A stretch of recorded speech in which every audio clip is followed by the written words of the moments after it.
受到 AI 商机持续火热的影响，我国在7月份的工业生产指数还有制造业生产指数双双创下历年同月的新高，呈现连续17个月的正成长。但是国际信评机构惠誉提出最新的预测值，虽然上修了台湾今年的经济成长率到3.4%，但是展望明年后年，则是预估会放缓到2.7%。主要是因为认为我国的主要贸易伙伴经济成长大幅放缓，再加上全球 AI 需求减弱，还有美国贸易策略的不确定性。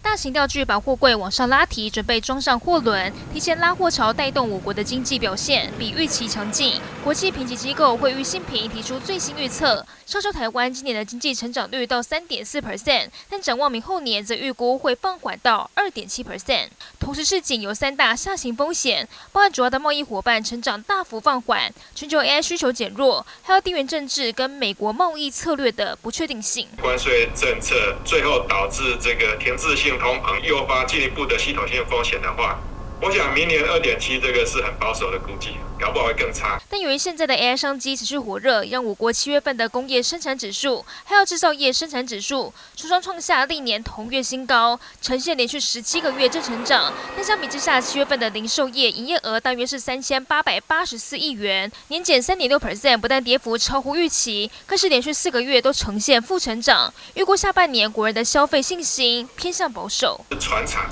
还有这个比如说零售服务业两极化的情况非常的明显，厂商的下单会比较谨慎，买到的这些产品到底是买便宜的还是买贵？新台币汇率方面，周二中场贬值1.05角，跌破30.5元关卡，出口商积极挂单。而面对外界关注，我国是否有机会发行新台币稳定币，央行点出的确有银行在演绎当中，作为法币还有虚拟货币的交易桥梁，有机会让虚拟资产交易迎向新时代。记者体育林宇报道。